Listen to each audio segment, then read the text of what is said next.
Most of us grew up hearing some version of this. Dogs don't really remember.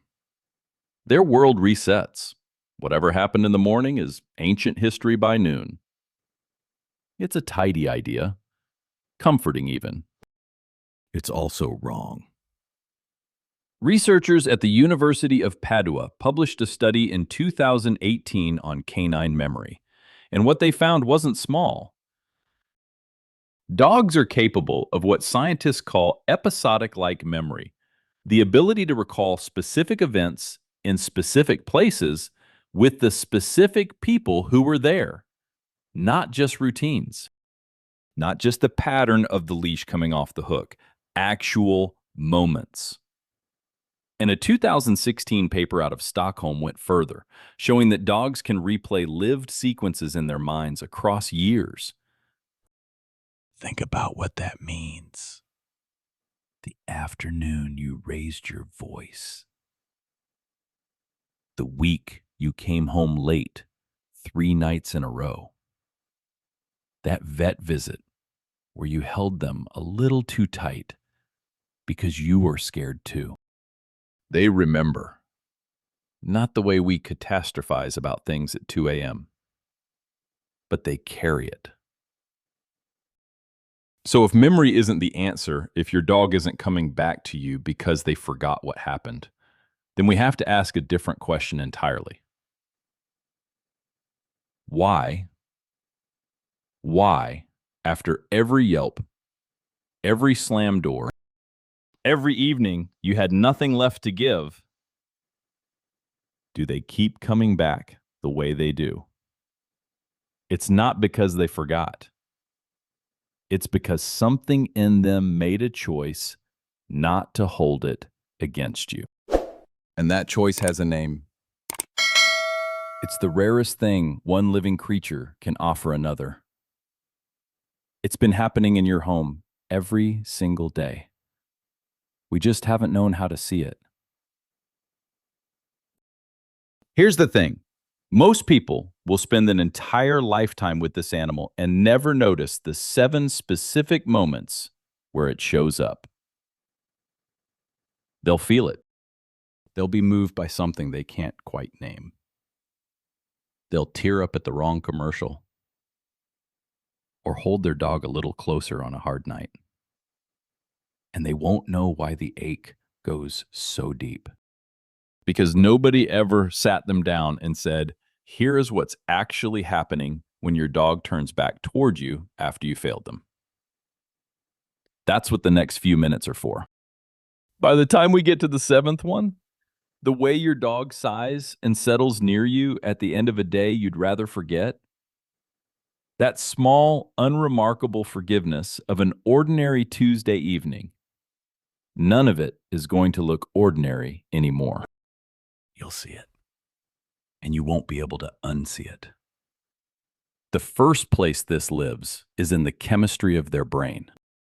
In 2015, researchers at Azabu University in Japan ran a study that quietly rewrote what we thought we knew about this bond. They measured oxytocin, the same hormone that floods between a nursing mother and her newborn in both dogs and their owners, before and after they simply looked into each other's eyes. The dog's oxytocin rose by an average of 130%. The owner's, 300%. Between them, they were generating the exact same biochemical signature as a parent-child bond. Think about that for a second. Now bring it into the small, specific architecture of your actual day. You're on your phone. Your dog has been sitting near your feet for maybe 40 minutes, just waiting for you to look up. You don't. Eventually she sighs that long, soft exhale you know so well and rests her chin on your shoe. You reach down and pet her, barely registering it, eyes still on the screen. Later, when you finally do look up and find her eyes, that chemistry floods back in. Just like that. She comes back. She always comes back. Or you're brushing her and you hit a knot you didn't see coming. She flinches, makes that small, sharp sound in the back of her throat. You apologize. Actually apologize, the way you would to a person, and smooth the fur with your palm. Within seconds, she's leaning back into you, asking you to keep going. The sting is filed away somewhere quiet. Her eyes find yours again. The chemistry resets. Or you walk through the door after the kind of day that takes something from you that doesn't fully come back. They meet you at the door. You don't have anything left. Not for playing, not for energy, not for any of it. You feed them, you sit on the couch, you stare at the middle distance, and they just lie down at your feet. No protest, no sulking, no look that says you owe them something. Just presence. And when you finally glance down, they're already watching you. That hormone, the one that built the mother-infant bond across every mammal on Earth, rises in both of you, quietly, in a room that doesn't know how significant it is. Here's what I want you to understand about all of this. Your dog isn't tolerating you. They're not white-knuckling through the imperfect parts of your relationship. There is a chemical process inside their brain, one that evolved across thousands of years, specifically to return them to you after you've hurt them. Forgiveness in a dog isn't a personality quirk. It's not because yours happens to be sweet-natured or patient or easygoing. It's biology. Writing love letters in a language we're only just beginning to learn how to read. Before we go any further, I want you to just sit with something for a moment. Every single time your dog has come back to you after the sharp word, after the long absence, after the night you weren't your best self by a long shot, that return wasn't automatic. It wasn't empty. There's a nervous system behind it, a memory, a choice. Quiet, yes. Small, yes, but a choice. Forgiveness in a dog isn't passive. It's an active, biological act of love, one they perform thousands of times across an entire lifetime. Yours. That matters more than it might feel like right now. So stay with it. Because we've been told in so many different ways that dogs just react, that they don't really reflect, that whatever warmth they give back to us is more or less a mirror. We put love in, love comes back. Simple as that. But that's not what the science is saying. And it's not what 15,000 years of living alongside them suggests either. Which is where this story actually starts. In 1914, archaeologists excavating a burial site in Bonn Oberkassel, Germany, found something that stopped people in their tracks. Two humans, a man and a woman, buried together, and tucked alongside them, a dog. Not a hunting dog kept for utility. A puppy, about 6 months old. One who had died from a severe and prolonged case of canine distemper. A disease that would have been visible, distressing, and drawn out over months with no treatment available, none at all, at that time. That puppy had been kept alive, fed, cared for, carried through an illness that gave nothing useful back. Someone, 15,000 years ago, loved a dog enough to tend to it while it was dying. And here's the part I keep coming back to.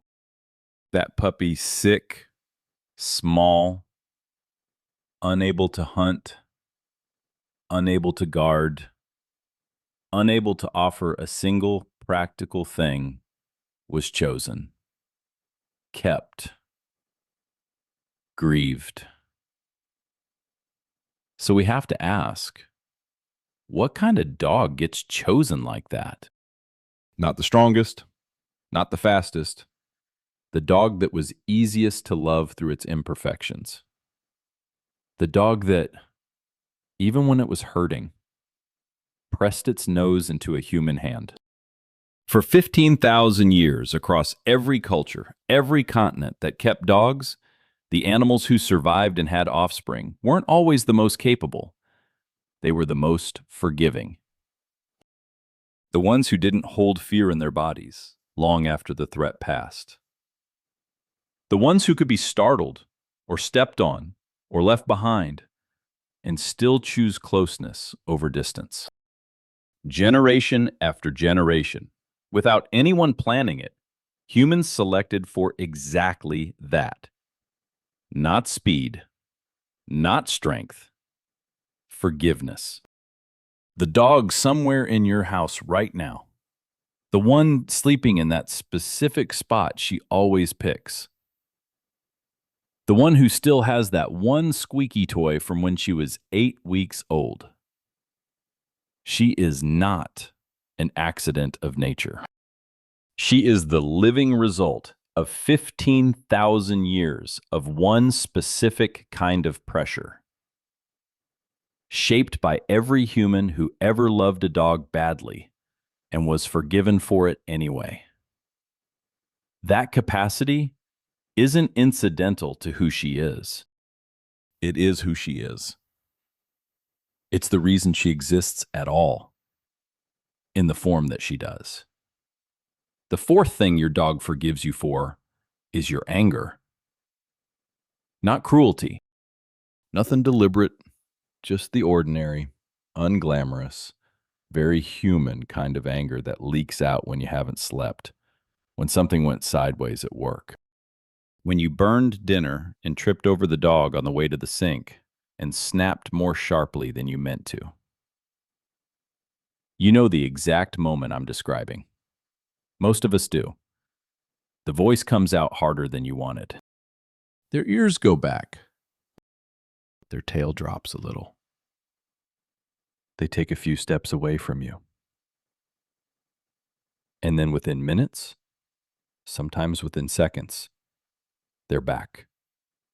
Not tentative, not watchful, just back. They heard everything in your tone. Research at Eötvös University in Budapest found that dogs process human emotional vocalizations in a part of the brain that mirrors the region humans use for the same thing.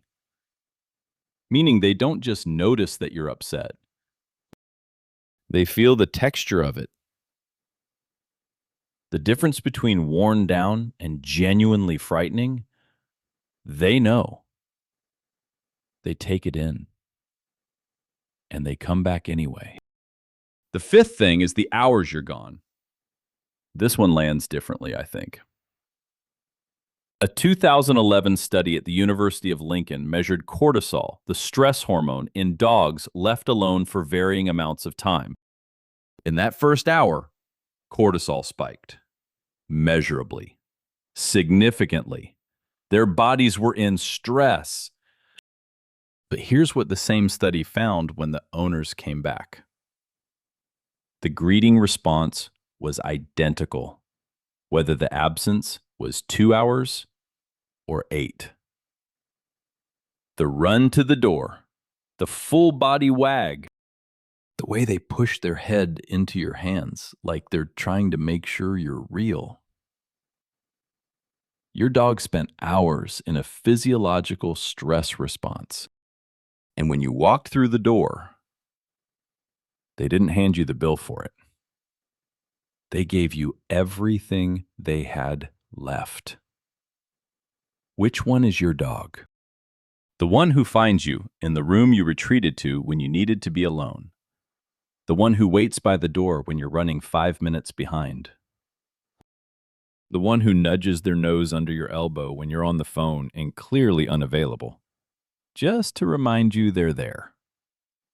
If you recognize your dog in any of that, and I think most of us do, I want you to really hear this. What you're recognizing isn't just habit. It isn't just instinct. It's forgiveness. Already given. Already complete. Before you even knew to ask. And now here's the part that took me the longest to sit with.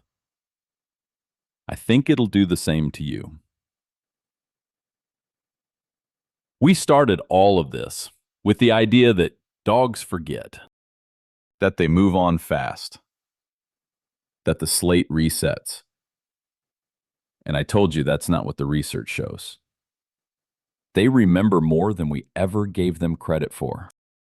But underneath that, there's one more layer. And it's the one that changes everything. The forgiveness your dog gives you is not the forgiveness of something that didn't fully register what happened.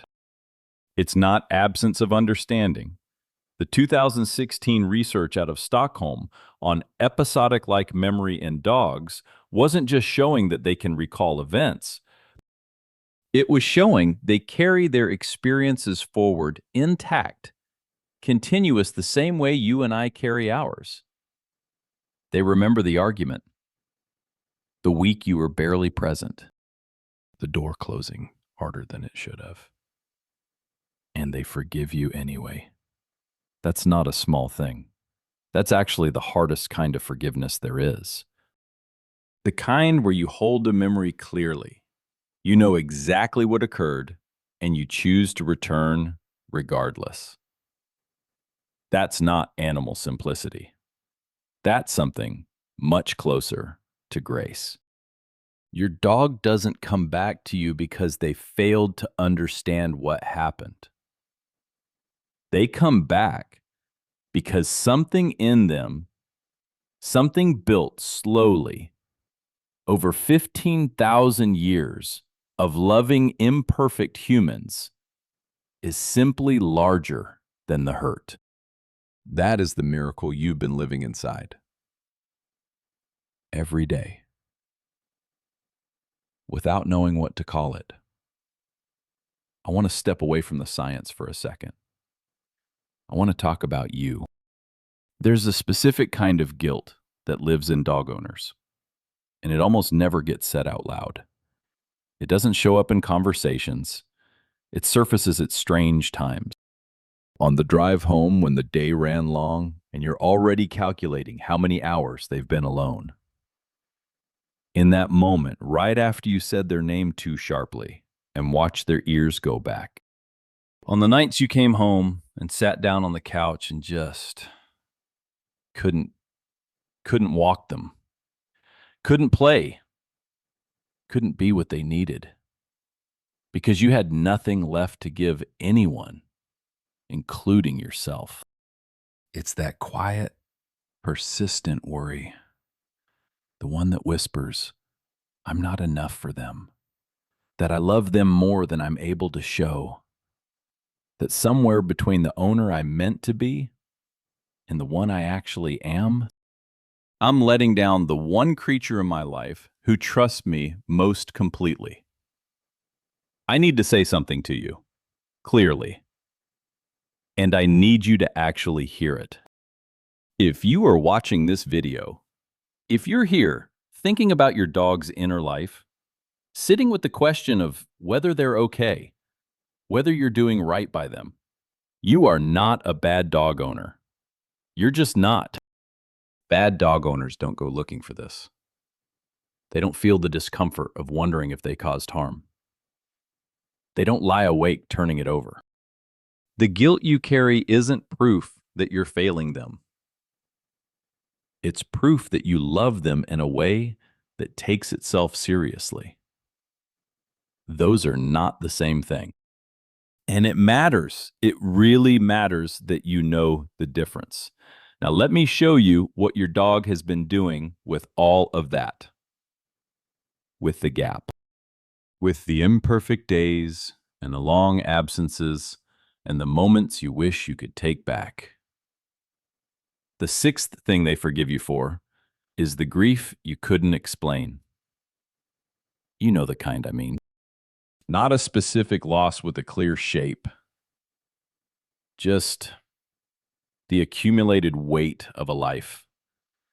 The kind of crying that happens at 11 p.m. on a Tuesday for no single reason you could name, and every reason all at once.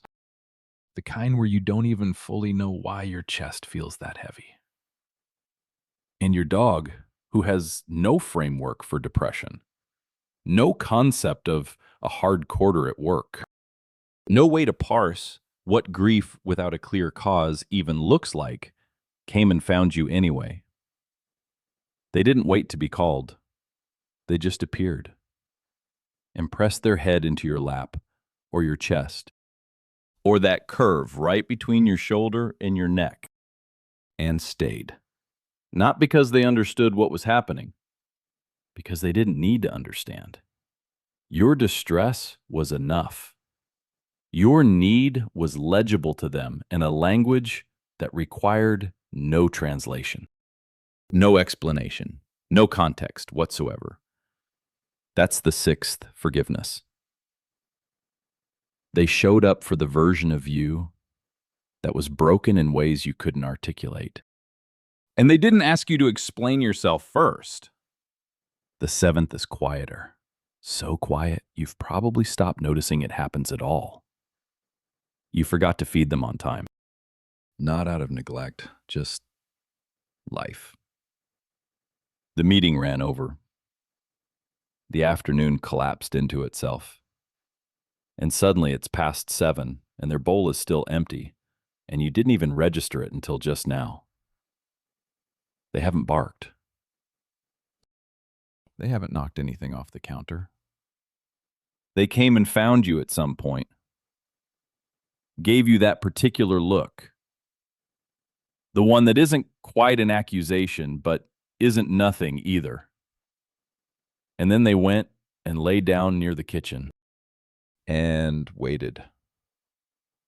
No dramatics, no making you feel worse than you already do. Just patience, stretched out across the floor like something generous and completely unearned. Every single one of these moments, the late dinner, the unexplained crying, the long days alone, the anger that leaked out when it shouldn't have. Every one of them is a forgiveness so quiet it never announces itself. It just keeps happening. Again and again, across months and years, building into a relationship that holds more grace in it than most of us receive from any other source in our lives. And here's what I want you to take from that. You don't need to earn this retroactively.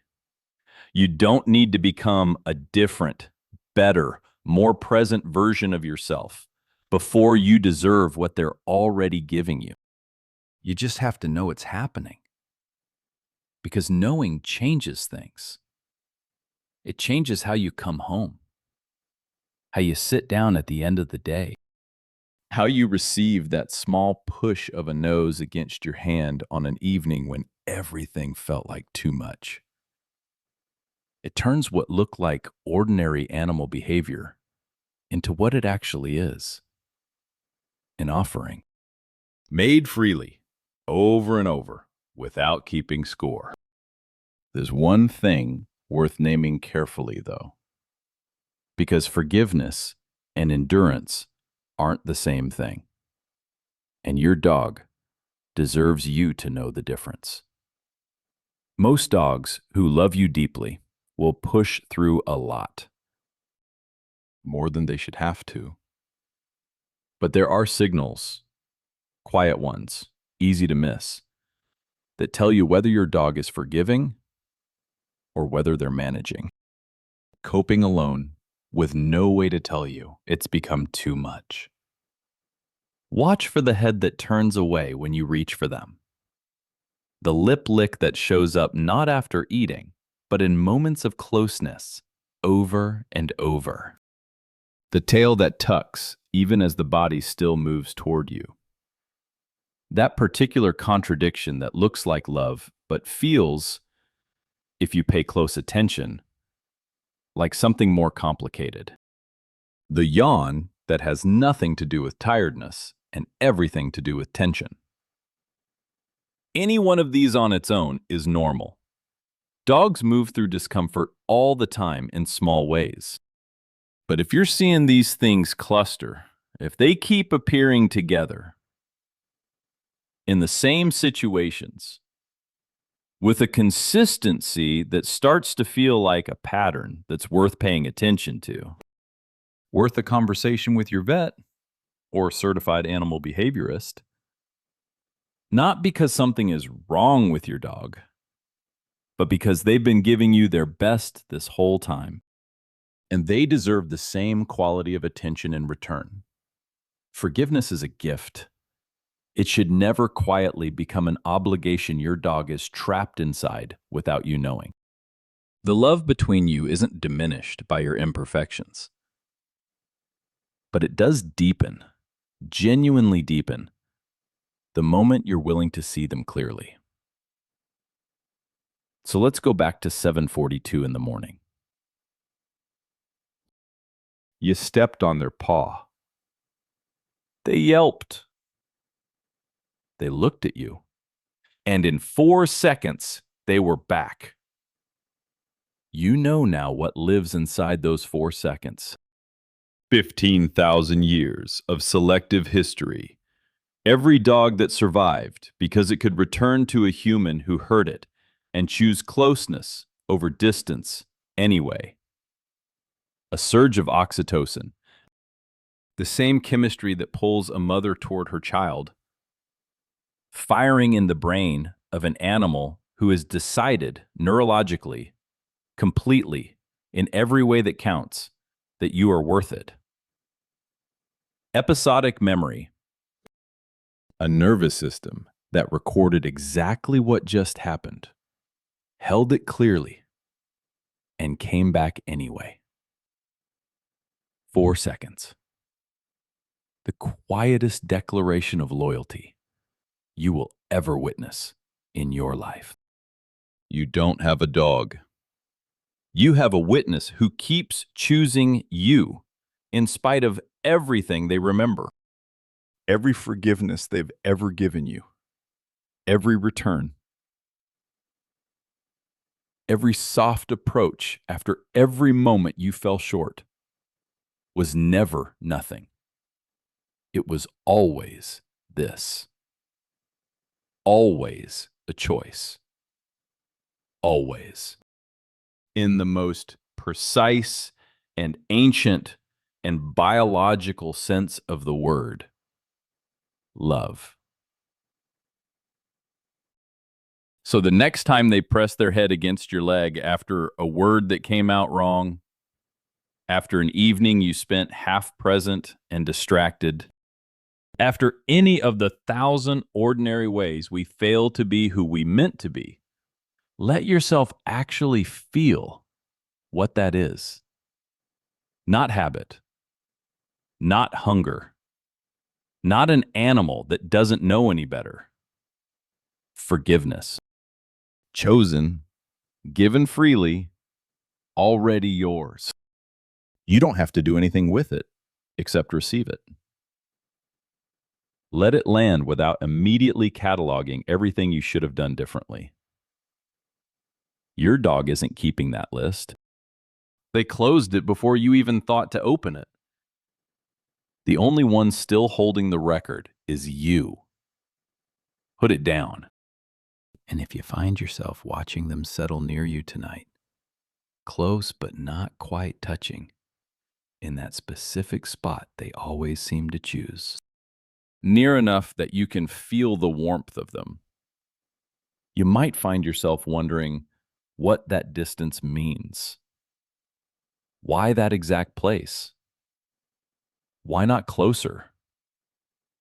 Why not farther? What are they reading in you that tells them precisely where to lie? That is the next story I'm going to tell you.